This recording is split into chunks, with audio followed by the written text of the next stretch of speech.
Hello friends, investing India channel में आपका स्वागत है। अगर आप पहली बार विजिट किया है जरूर चैनल को सब्सक्राइब कर लेना, साथ में बेल आइकन को सिलेक्ट करके ऑल जरूर सिलेक्ट कर लेना। चलिए शुरू करते हैं आज का वीडियो।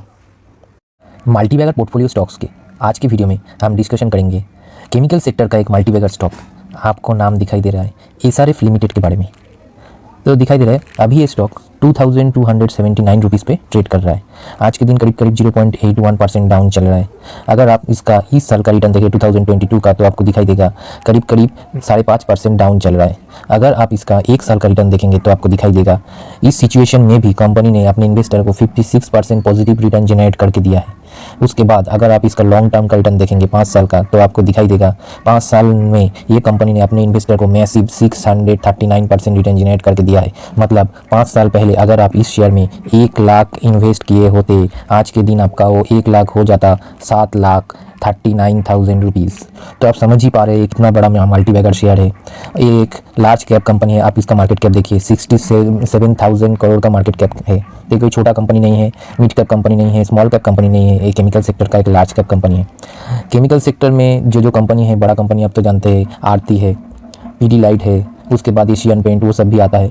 तो लेकिन आपको पीडीलाइट से अगर ज़्यादा रिटर्न कमाना है तो आप इस कंपनी में ज़रूर इन्वेस्ट कर सकते हैं। इसका प्रोडक्ट पोर्टफोलियो जो है वो बहुत ही ज़्यादा डाइवर्सिफाइड है, इसलिए ये कंपनी का रिज़ल्ट इस सिचुएशन में भी बहुत अच्छा आ रहा है। तो इस कंपनी के बारे में चलिए कुछ जानकारी ले लेते हैं। तो एसआरएफ लिमिटेड कोई नया कंपनी नहीं है। आपको दिखाई दे रहा है 1970 से ये कंपनी कामकाज कर रहा है, एक लार्ज कैप कंपनी है। तो देखते हैं ये कंपनी किस किस सेक्टर में काम करता है। तो आपको दिखाई दे रहा है सिर्फ स्पेशलिटी केमिकल में नहीं है, स्पेशलिटी केमिकल में तो है ही, उसके साथ फ्लोरोकेमिकल्स में है, पैकेजिंग फिल्म में है, टेक्निकल टेक्सटाइल्स में है, कोटेड एंड लैमिनेटेड फैब्रिक्स में है। तो आप समझ पा रहे हैं इसका जो बिजनेस है वो डाइवर्सिफाइड बिजनेस है। कोई सिर्फ केमिकल सेक्टर का बिजनेस आप नहीं बोल पाएंगे। तो जाहिर है इसका जो रेवेन्यू निकलते हैं हर एक सेक्टर से निकलते हैं। चलिए रेवेन्यू का ब्रेकआउट देख लेते हैं, किस किस सेक्टर से कितना कितना रेवेन्यू इसका जनरेट होता है। तो आपको दिखाई देगा केमिकल बिजनेस से इसका 43% रेवेन्यू जनरेट होता है। उसके बाद आप देखिए पैकेजिंग फिल्म बिजनेस से इसका 40% रेवेन्यू जनरेट होता है। तो समझ ही पा रहे हैं इसका रेवेन्यू सिर्फ केमिकल सेक्टर के ऊपर निर्भर नहीं करता है। तो पैकेजिंग फिल्म जो बिजनेस होता है वो किस सेक्टर में काम आता है आप देख ही पा रहे हैं, एफएमसीजी सेक्टर में इसका यूज़ होता है। Food and non food both in the category of FMCG. तो और एक चीज़ आप देखिए इसका जो फैक्ट्री है थाईलैंड में है, इंडिया में तो है ही, उसके बाद देखिए थाईलैंड में है, साउथ अफ्रीका में, हंगेरी में है। उसके बाद आप देखिए इसका जो कैपेसिटी है 4 लाख TPA।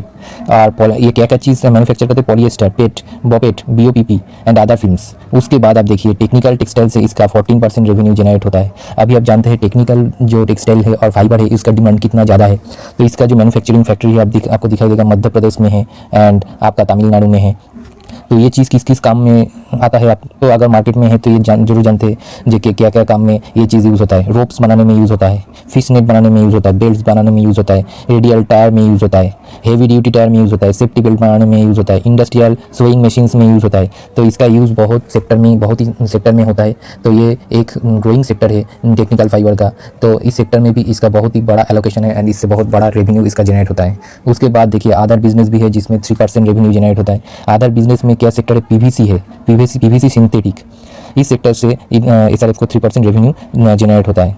तो आप समझ ही पा रहे हैं ये कोई छोटा मोटा शेयर नहीं है, बहुत ही बड़ा शेयर है, लार्ज कैप कंपनी तो ये है ही। उसके बाद जो चीज़ है इसका जो बिजनेस है वेल डाइवर्सिफाइड है, ठीक है। तो अगर कोई कंपनी का बिजनेस डाइवर्सिफाइड होगा तो उस कंपनी का रेवेन्यू भी बहुत अच्छा निकलेगा, क्योंकि हर एक कंपनी का कोई सेक्टर चलता नहीं है। कभी कभी किसी सेक्टर डाउन चला जाता है लेकिन दूसरा कोई सेक्टर अच्छा परफॉर्म कर लेता है। तो ऐसे करके फ़ायदा जो मिलता है कंपनी को मिलता है। अगर कोई कंपनी एक ही सेक्टर के ऊपर डिपेंडेंट हो जाएगा तो उसका बिजनेस के ऊपर उस सेक्टर जब डाउन होगा तो बहुत ज़्यादा इफेक्ट पड़ता है। लेकिन अगर डाइवर्सिफाइड होगा पोर्टफोलियो बिजनेस का तो ज़रूर उसका फ़ायदा कंपनी को मिलता है। चलिए इस कंपनी के शेयर के बारे में कुछ जानकारी ले लेते हैं। तो आपको दिखाई दे रहा है अभी जो शेयर है वो 2287 रुपीज़ पे चल रहा है। आज के दिन यही प्राइस पे क्लोज हुआ है। मार्केट कैप तो 67,000 करोड़ का है, पहले ही बोल दिया था लार्ज कैप कंपनी है। उसके बाद आप देखिए स्टॉक पी 35 का है, तो अभी बहुत ही कम है, अभी बाई करने का अच्छा मौका है। बुक वैल्यू देखिए 289 का बुक वैल्यू है।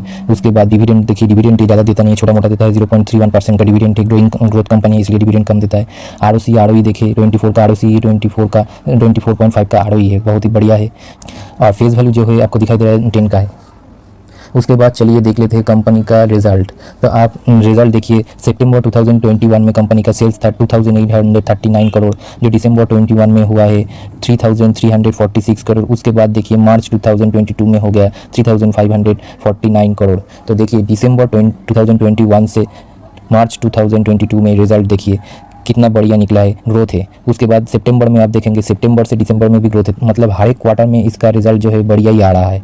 उसके बाद इसका ऑपरेटिंग प्रॉफिट देखिए, सेल्स में अगर ग्रोथ होगा तो ऑपरेटिंग प्रॉफिट में जरूर ग्रोथ होगा। तो आप देखिए ऑपरेटिंग प्रॉफिट कैसे बढ़ रहा है, 675 करोड़, उसके बाद 881 करोड़, उसके बाद 948 करोड़। उसके बाद जो मेन चीज़ देखना चाहिए वो है ऑपरेटिंग प्रॉफिट मार्जिन। देखिए वो कितना बेहतरीन तरीके से कंपनी ने मेंटेन किया है, सिर्फ मेंटेन नहीं किया है, ऑपरेटिंग प्रॉफिट मार्जिन को बढ़ाया है इस सिचुएशन में भी। पहले था 25%, उसके बाद थोड़ा घट गया 24%, उसके बाद देखिए 26% और लास्ट क्वार्टर में जो निकला है 27%। बहुत ही बढ़िया परफॉर्मेंस है आप बोल सकते हैं। उसके बाद नेट प्रॉफिट देखिए, दिसंबर क्वार्टर में था 506 करोड़, अभी है मार्च क्वार्टर में 606 करोड़।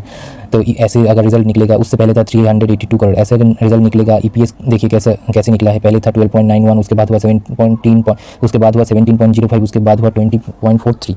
तो ऐसा अगर कोई कंपनी इस सिचुएशन में भी रिजल्ट पोस्ट करेगा, उस कंपनी का शेयर तो भागेगा, क्योंकि आप जानते हैं अभी मार्केट का क्या सिचुएशन है, इन्फ्लेशन इतना ज़्यादा है, उसके बाद क्रूड ऑयल का प्रेशर, उसके बाद जो है वार चल रहा है। लेकिन इस कंपनी का परफॉर्मेंस देखिए, इस सिचुएशन में भी कंपनी ने क्वार्टर एंड ईयर वाइज बढ़िया ही रिजल्ट पोस्ट कर रहा है, इसलिए इस कंपनी का शेयर इतना ज़्यादा भाग रहा है।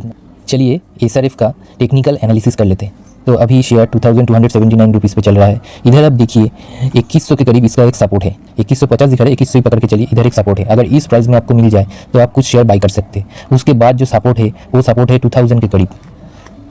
तो 2000 के करीब जब आपको ये शेयर मिल जाए तब आप कुछ शेयर ले सकते हैं। उसके बाद सपोर्ट, एक बड़ा सपोर्ट है 1800 पर। तो तीनों सपोर्ट आपको हम बोल दिया है। 2100 के करीब छोटा मोटा सपोर्ट, 2000 के करीब एक बड़ा सपोर्ट, उसके बाद जो सपोर्ट है बड़ा सपोर्ट 1800 के करीब, 1800 के करीब एक बड़ा सपोर्ट है। तो यही दो सपोर्ट पकड़ के आप चल सकते हैं। अगर इस प्राइस में आपको ये शेयर मिल जाए, अगर मार्केट नीचे चला जाएगा तो जरूर आपको मिलेगा, तो इस प्राइस को आपको छोड़ना नहीं है। 1800 तो जाएगा कि नहीं जाएगा कोई भरोसा नहीं है, लेकिन 2000 तक शायद ही जा सकता है। तो आपको मौका नहीं छोड़ना है। 2100 में बाई करना है, उसके बाद आपको 2000 में बाई करना है। तो यही दोनों प्राइस में आपको इस शेयर में कुछ बाई करके चलना है। धीरे धीरे अपने पोर्टफोलियो में आप इसको रख सकते हैं। अभी जो प्राइस चल रहा है थोड़ा रुक जाइए, इस प्राइस में बाई करना ठीक नहीं है, थोड़ा ऊपर है और थोड़ा नीचे इसको आने दीजिए, उसके बाद इन्वेस्ट कीजिए। ठीक है, चलिए देख लेते हैं अभी आरएसआई क्या चल रहा है। तो आपको दिखाई देगा आरएसआई 49 पे काम काज कर रहा है, इसलिए बोल रहा है थोड़ा रुक जाइए। 2100 पहले आप पकड़ के चलिए। इस प्राइस में अगर जब जाएगा ये शेयर तब थोड़ा आप बाई कर लीजिएगा, उसके बाद 2000 में आप बाई करेंगे। 1800 बहुत ही बढ़िया लेवल है, लेकिन उतना तक जाएगा कि नहीं जाएगा कोई भरोसा नहीं है, शायद नहीं जाएगा। तो यही दो लेवल आप पकड़ के चलिए। आप इस शेयर में लॉन्ग टर्म का हॉराइजन रखिए, 5 साल 10 साल 15 साल का कम से कम, तो आपका वेल्थ बहुत ही बड़ा जनरेट करके देगा। बड़ा कंपनी है, लार्ज कैप कंपनी में है, इसमें आप आराम से 3% तक एलोकेशन दे सकते हैं। जिसका जितना बड़ा पोर्टफोलियो होगा उसका उतना बड़ा एलोकेशन इसमें हो सकता है रुपीज़ के टर्म पे। अगर रुपीज़ के टर्म पे हम बोले तो 1 लाख आराम से इस कंपनी में आप डिप्लॉय कर सकते हैं, कोई दिक्कत का बात नहीं है। अगर किसी का 20 लाख का पोर्टफोलियो होगा तो आराम से 2 लाख इसमें डिप्लॉय कर सकता है, कोई दिक्कत नहीं है। बढ़िया कंपनी है, पुराना कंपनी है, रेपुटेटेड कंपनी है, वेल मैनेज्ड कंपनी है, डाइवर्सिफाइड पोर्टफोलियो है, मैनेजमेंट बहुत ही बढ़िया है। तो सब कुछ इस कंपनी का बढ़िया ही है। एक मल्टीबैगर शेयर है और मल्टीबैगर शेयर ये बाद में भी रहेगा, तो इसको छोड़ना नहीं है। हर एक डिप में इसको आप उठाइए एंड लॉन्ग टर्म के लिए अपने पोर्टफोलियो में रखें। ये बहुत ही बड़ा वेल जनरेट करके आपको दे सकता है। चलिए आज का वीडियो यहीं पर ख़त्म होता है। अगर मेरे वीडियो आपको पसंद आया है जरूर मेरे चैनल को सब्सक्राइब कर लेना, उसके बाद बेल आइकन को दबा के ऑल जरूर कर लेना। बाय, मुलाकात होते हैं अगली मल्टीबैगर शेयर के साथ। Thank you very much.